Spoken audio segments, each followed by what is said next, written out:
ہمیں پتہ ہے کہ ہمارے معاشرے میں لڑکیوں پر شادی کے معاملے میں کافی ذہنی دباؤ ڈالا جاتا ہے، خاص طور پر جب انہیں زبردستی بولا جاتا ہے کہ وہ کسی ایک خاص لڑکے سے شادی کریں۔ ان سے اس طرح باتیں کی جا رہی ہوتی ہیں کہ اگر تم اس بندے سے یا اس لڑکے سے شادی نہیں کرو گی تو کوئی اور تم سے شادی نہیں کرے گا، یا یہ کہا جاتا ہے کہ تم اپنے آپ کو دیکھو، تم سے اور کوئی شادی کیوں کرے گا، جس کی وجہ سے والدین اپنی بیٹیوں کا حوصلہ اور کانفیڈنس توڑ رہے ہیں۔ والدین پھر یہ بھی کہتے ہیں کہ اب جو بھی رشتہ ہے اس سے شادی کر لو اور ہمیں شرمندہ مت کرواؤ، کیونکہ ہماری فیملی کی امیج تمہاری وجہ سے خراب ہو رہی ہے، تو اب یہ جو رشتہ آئے گا اس کو سیریسلی لو اور شادی کر لو۔ اب اس طرح کی باتوں سے لڑکیاں پریشر میں آ جاتی ہیں اور پھر پریشر میں رہتی ہیں۔ اب یہ ایک بات ہے۔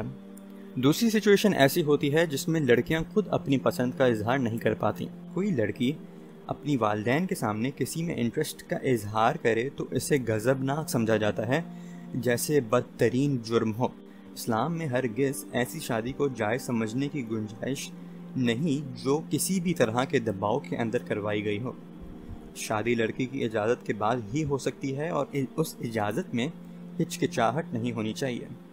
ان کو اجازت خوشی خوشی اوپنلی دینی چاہیے اور وہ خود چاہتی ہوں کہ ان کی شادی ہو۔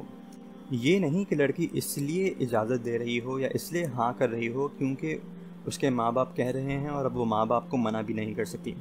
نہیں، ایسا بالکل بھی نہیں ہے۔ ایک عورت نے حضرت محمد صلی اللہ علیہ وسلم کے پاس آ کر کہا کہ میرے ابو نے میری زبردستی شادی کروائی تھی اور میں نے دباؤ میں آ کر شادی کر لی، لیکن میں اسے پسند نہیں کرتی۔ حضرت محمد صلی اللہ علیہ وسلم نے کہا کہ تمہاری شادی درست نہیں ہے اور تمہارا نکاح باطل ہے۔ اب ہم سوچیں کہ حضرت محمد صلی اللہ علیہ وسلم نے یہ بات کی تھی۔ زبردستی کی شادی کروانا غضبناک اور حرام ہے۔ جو لوگ اپنے بچیوں کی شادی زبردستی کرواتے ہیں ان کے ساتھ ایک ذہنی مسئلہ ہے۔ یہ لوگ اپنے بچوں کی خوشی سے زیادہ اپنی خوشی کی پرواہ کرتے ہیں، اور ان کا نام، ان کا فخر یا ان کا وقار یا یہ سوسائٹی میں کیسے دیکھے جاتے ہیں، یہ سب فضول کی باتیں ہیں، اور ان والدین کو یہ سب اپنی بیٹی کی پوری زندگی کی خوشیوں سے زیادہ پیاری ہوتی ہیں۔ شادی ایسے والدین کے لیے بس ایک شو ہوتا ہے کہ اس میں اتنے سارے لوگ آئیں گے، ہم یہ ہال کروائیں گے، ہمارے تعلقات اس فیملی کے ساتھ بہتر ہو جائیں گے، اور یہ کہ وہ لڑکا اس خاندان سے ہے اور اس کی کوالیفیکیشن یہ ہے، چاہے وہ لڑکا خود ہی ایک فضول کردار کا انسان ہو۔ اتنے کیسز کے بارے میں خود جانتا ہوں کہ لڑکی والوں نے ایک لڑکے کو بڑی مشکل سے ڈھونڈا جو کہ انہی کے گاؤں کے علاقے سے تھا، اور پھر شادی کے 2 ہفتے کے بعد ہی پتہ چلتا ہے کہ وہ لڑکی کو مار رہا ہے اور اس پر تشدد کر رہا ہے۔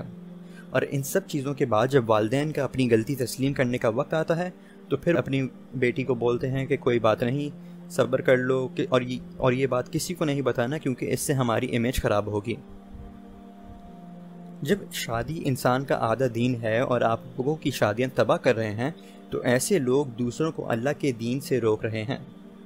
والدین کو دیکھنا چاہیے کہ وہ کیا کر رہے ہیں، کیونکہ انہیں آگے جا کر اللہ کو بھی جواب دینا ہوگا۔ یہ ایک بہت سنجیدہ اور سیریس معاملہ ہے کہ ہمیں اپنی بچوں کی خوشی اور اجازت کو اہمیت دینی چاہیے۔ اللہ ہمیں عقلمند اور ذمہ دار والدین بنائے اور اپنے اولاد کے لیے اچھے فیصلے کرنے کی حکمت عطا فرمائے۔ آمین۔